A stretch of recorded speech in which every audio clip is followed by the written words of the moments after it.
pagi ini kita ada Quran Hour untuk ibu ayah dan juga pelajar-pelajar, di mana aktiviti utamanya adalah untuk menghabiskan Al-Quran sebanyak 30 juzuk tu, dan seterusnya memberi anugerah kepada pelajar-pelajar yang ada peningkatan Al-Quran dan juga hafazan.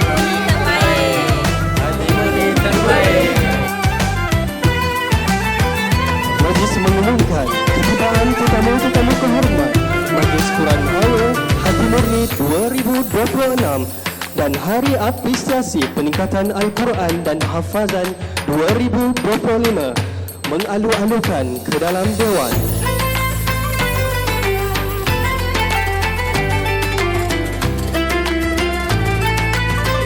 Apa yang saya lihat, banyak peningkatan yang berlaku dibandingkan tahun 2024 dan tahun 2025. Ini adalah satu pencapaian yang sangat-sangat membanggakan hati murni, dan saya yakin pencapaian ini juga banyak disokong oleh ibu ayah untuk menjadikan anak-anak kita cinta Al-Quran. Dengan lafaz semula Bismillahirrahmanirrahim, saya dengan ini merasmikan Quran Hour Hati Murni dan juga Hari Peningkatan Al-Quran Hati Murni bagi tahun 2026.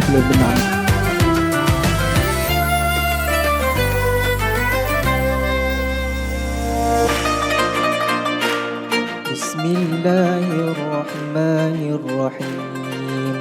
Wal 'asr innal insana lafi khusr إلا الذين آمنوا وعملوا الصالحات وتواصوا بالحق وتواصوا بالصبر لا إله إلا الله والله أكبر.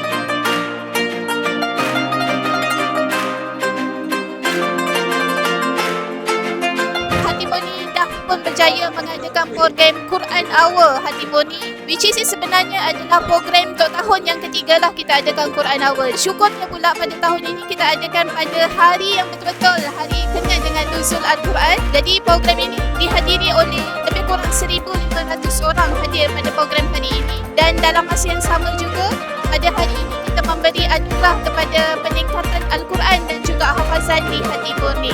Kurang 725 orang pelajar yang menerima anugerah pada hari ini. Alhamdulillah, syukur. Jadi di kesempatan ini sebenarnya Hati Murni nak menjadi rakan strategik kepada ibu ayah di luar sana untuk pendidikan agama anak-anak, terutamanya untuk Al-Quran. Ini merupakan satu inisiatif dengan usaha yang sangat bagus untuk bukan sahaja mendekatkan diri kita dengan Al-Quran, tetapi ini jugalah cara untuk kita sama-sama pelajar dan ibu bapa berkumpul untuk merapatkan ukhuwah di samping kita meraihkan berada dalam bulan yang mulia, bulan Ramadan Al-Karim. Tahniah kepada pihak pengurusan Hati Murni. Saya harap saya dapat jadi seorang tahfiz yang lebih baik lagi daripada sebelum. dapat mempelajari ilmu baru. Sebelum ni saya tak pandai baca dengan bahasa Jawi. Sekarang dah pandai. Terima kasih Hati Murni yang telah mengajukan program pada hari ini untuk anak saya dan keluarga.